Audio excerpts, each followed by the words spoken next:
Subscribe करिए hi-fi study channel को, bell icon को प्रेस कीजिए लेटेस्ट वीडियो अपडेट सबसे पहले पाने के लिए।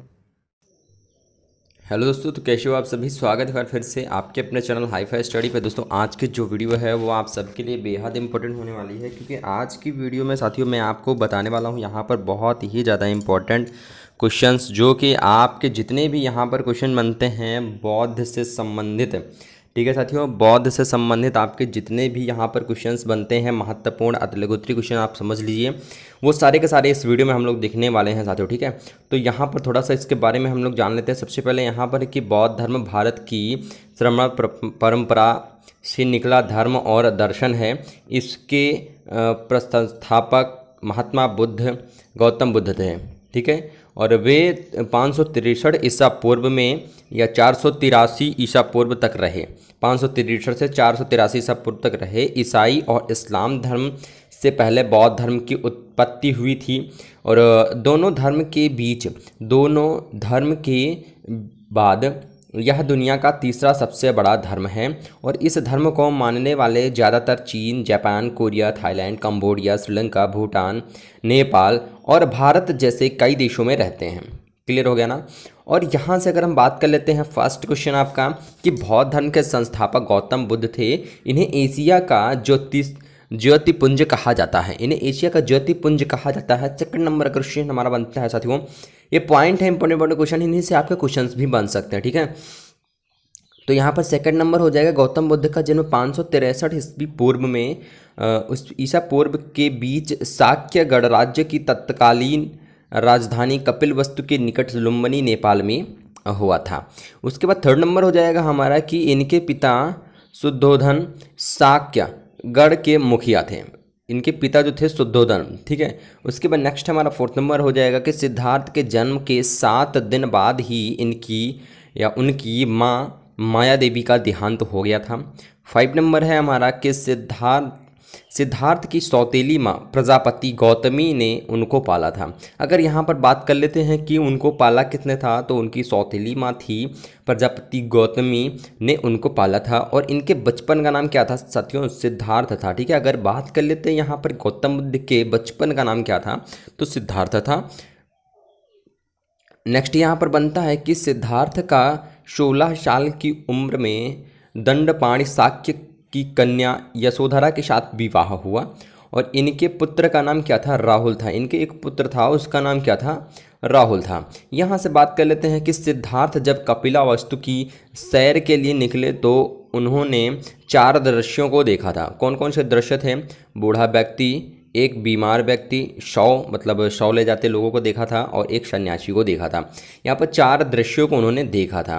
और सांसारिक समस्याओं से दुखी होकर सिद्धार्थ ने 29 साल की आयु में घर छोड़ दिया, जिसे बौद्ध धर्म में महाभिनिष्क्रमण कहा जाता है। ठीक है, और उसके बाद यहाँ पर हमारा पॉइंट हो जाता है, पॉइंट बी नोटेड। ये बहुत इंपॉर्टेंट क्वेश्चन है, या पॉइंट कह लीजिए आप लोग, यानी गृह त्याग के बाद बुद्ध ने वैशाली और आला रकलाम, ठीक है, आला रकलाम से संख्या दर्शन की शिक्षा ग्रहण की। तो ये साथियों आपका जो पॉइंट है ये बहुत इंपॉर्टेंट है, यानी गृह त्याग के बाद बुद्ध ने वैशाली के आलार कलाम से संख्या दर्शन की शिक्षा दी। ठीक है, आलार कलाम। उसके बाद यहाँ पर हो जाएगा कि आलार कलाम सिद्धार्थ के प्रथम गुरु थे। जो आलार कलाम थे वो सिद्धार्थ के प्रथम गुरु भी थे। ठीक है, प्रथम गुरु थे। उसके बाद हमारा पॉइंट हो जाता है कि आलार कलाम के बाद सिद्धार्थ ने राजगीर की रुद्रकराम पुत्र से शिक्षा ग्रहण की। रुद्रकराम पुत्र से क्या थी? शिक्षा इन्होंने ग्रहण की थी। कब? आलार कलाम के बाद सिद्धार्थ ने। ठीक है, यानी पहले गुरु कौन थे? आलार कलाम। उसके बाद इन्होंने रुद्रकराम पुत्र से शिक्षा भी ग्रहण की। नेक्स्ट हमारा पॉइंट बनता है कि उरुवेला में सिद्धार्थ को कौंडिन्यवप्पा, भादिया, महानामा और अस्सागी नाम के 5 साधक मिले। ठीक है, इस नाम के कितने साधक मिले? 5 साधक मिले थे। और यहाँ पर बात आती है 15 नंबर हमारा बनता है कि बिना अन्न जल ग्रहण किए 6 साल कि कठिन तपस्या के बाद 35 साल की आयु में वैशाख की पूर्णिमा की रात निरंजना नदी के किनारे पीपल के पेड़ के नीचे सिद्धार्थ को ज्ञान प्राप्त हुआ। लेकिन यहाँ पर थोड़ा सा मुश्किल ये लगता है, यहाँ पर एक पॉइंट हमको थोड़ा सा डाउट लगता है। डाउट ये लगता है कि बिना अन्न और जल के, मतलब बिना जल के आदमी कैसे रह सकता है, वो भी 6 साल तक। ठीक है, तो ये थोड़ा सा हमें मुश्किल लगता है। उसके बाद हमारा यहाँ पर 16 पॉइंट हो जाएगा कि ज्ञान प्राप्ति के बाद सिद्धार्थ बुद्ध के नाम से जाने जाने लगे और जिस जगह उन्हें ज्ञान प्राप्त हुआ उसे बोध गया के नाम से जाना जाता है। किस नाम से जाना जाता है? बोध गया के नाम से जाना जाता है। 17 नंबर पॉइंट हो जाएगा, यानी बुद्ध ने अपना पहला जो उपदेश सारनाथ में दिया, जिससे बौद्ध ग्रंथों में धर्म चक्र प्रवर्तन कहा जाता है। 18 नंबर पॉइंट हो जाता है कि बुद्ध ने अपने उपदेश कौशल, कौशाम्बी और वैशाली राज्य में पाली भाषा दिए थे। 19 नंबर हमारा हो जाता है कि बुद्ध ने अपने सर्वाधिक उपदेश कौशल देश की राजधानी श्रावस्ती में दिए। उसके बाद नेक्स्ट हमारा पॉइंट हो जाता है कि इनके प्रमुख अनुयायी कौन थे? बिंबिसार, प्रसेनजित और उदयन जो थे इनके प्रमुख अनुयायी थे। ठीक है, उसके बाद हमारा 21 नंबर पॉइंट हमारा हो जाता है साथियों कि बुद्ध की मृत्यु 80 साल की उम्र में कुशीनारा में चुन द्वारा अर्पित भोजन करने के बाद, या कुशीनगर कह लीजिए आप लोग। ठीक है, तो भोजन ग्रहण करने के बाद हो गई, जिसे बौद्ध धर्म में महापरिनिर्वाण कहा गया है। ठीक है, क्या कहा गया है? महापरिनिर्वाण कहा गया है। 22 नंबर हो जाएगा कि मल्लों ने बेहद सम्मानपूर्वक बुद्ध का अंत्येष्टि संस्कार किया। और 23 नंबर हमारा हो जाएगा यहाँ से फिर कि एक अनुश्रुति के अनुसार मृत्यु के बाद बुद्ध के शरीर के अवशेषों को 8 भागों में बांटकर उन पर 8 स्तूपों का निर्माण कराया गया था। 24 नंबर हो जाता है बुद्ध ने या बुद्ध के जन्म और मृत्यु की तिथि को चीनी परंपरा में कैटोन अभिलेख के आधार पर निश्चित किया गया है। उसके बाद यहाँ पर नेक्स्ट हमारा पॉइंट हो जाता है 25 नंबर। साथियों यहाँ पर वेरी मोस्ट इंपॉर्टेंट पॉइंट है कि बौद्ध धर्म के बारे में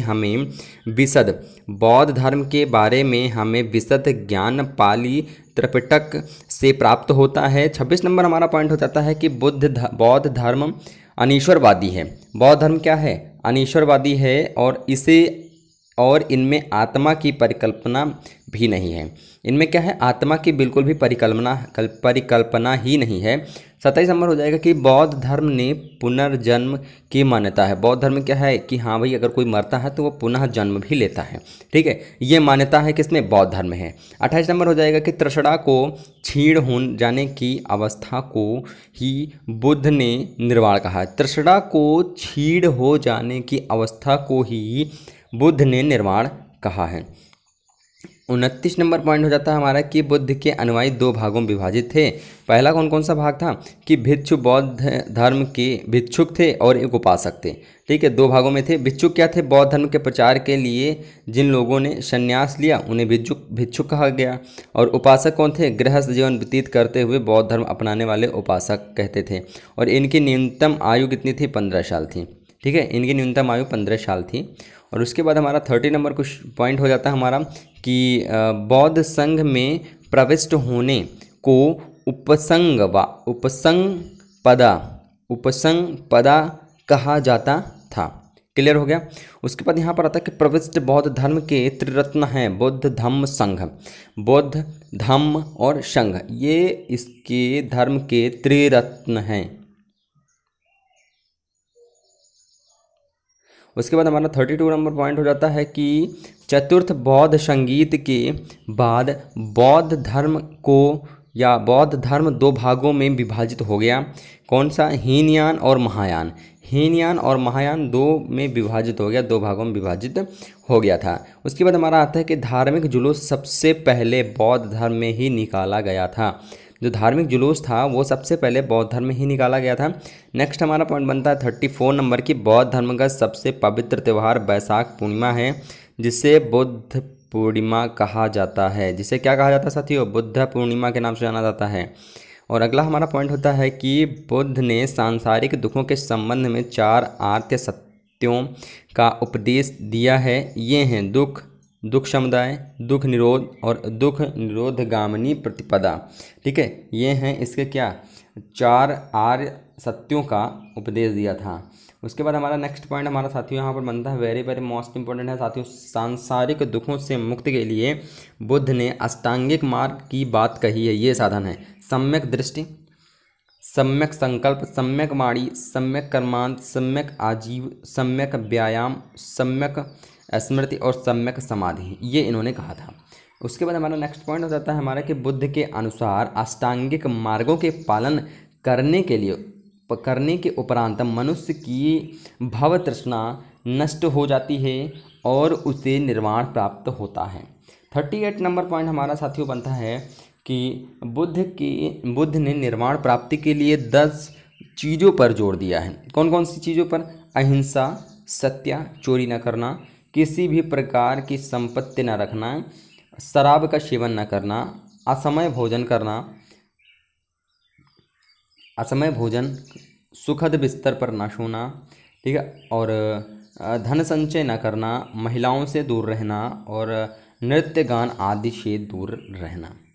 और उसके बाद हमारा 39 नंबर पॉइंट हो जाता है हमारा कि बुद्ध ने मध्यम मार्ग का उपदेश दिया है। बुद्ध ने किसका उपदेश दिया? मध्यम मार्ग का उपदेश दिया है। और अनीश्वरवाद के संबंध में बौद्ध धर्म और जैन धर्म में समानता है। 41 नंबर हो जाएगा कि जातक कथाएं प्रदर्शित करती हैं कि बोधिसत्व का अवतार मनुष्य रूप में भी हो सकता है और पशुओं के रूप में भी हो सकता है। उसके बाद 42 नंबर हमारा पॉइंट बनता है कि बोधिसत्व के रूप में पुनर्जन्मों की दीर्घ श्रृंखला के अंतर्गत बुद्ध के शाक्य मुनि के रूप में अपना अंतिम जन्म प्राप्त किया।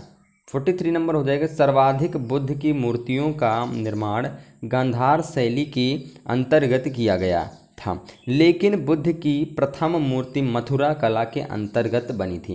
किस कला के अंतर्गत? मथुरा कला के अंतर्गत बनी थी। तो जो साथी इस चैनल पर नए हैं और अभी तक चैनल को सब्सक्राइब नहीं किए हैं तो चैनल को सब्सक्राइब करके इस चैनल का हिस्सा जरूर बने, ताकि आपकी जो ऑल क्लासेस है वो फ्री की फ्री प्रोवाइड की जाएंगी, चाहे फर्स्ट हो, सेकंड हो, थर्ड हो, फोर्थ हो, ठीक है। और डीएलएड की ऑल सेमेस्टर की क्लासें आपके लिए अवेलेबल होंगी। तो आशा करते हैं ये वीडियो आपके लिए बहुत ही ज़्यादा हेल्पफुल लगा, क्योंकि इनमें से काफ़ी जितने भी बुद्ध से संबंधित जितने भी क्वेश्चन बनते हैं वो सारे के सारे इस वीडियो में आपको बताए गए हैं।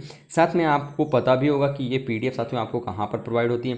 तो ये पीडीएफ आपको टेलीग्राम चैनल पर प्रोवाइड हो जाएगी। टेलीग्राम का लिंक आपको डिस्क्रिप्शन बॉक्स में मिल जाएगा, या फिर आप डायरेक्टली टेलीग्राम ऐप पर जाकर सर्च कर सकते हैं हाईफाई स्टडी 94, ठीक है। वहाँ पे जाकर सर्च करिए, चैनल को ज्वाइन करिए। चैनल को ज्वाइन करने के बाद आप जितनी भी पीडीएफ अवेलेबल होती हैं सारी की सारी आप लोग डाउनलोड कर सकते हैं, ठीक है दोस्तों। तो बस आज की वीडियो में बस इतना था दोस्तों, मिलते हैं फिर नए नेक्स्ट वीडियो के साथ। तब तक थैंक यू सो, जय हिंद, जय भारत, वंदे मातरम।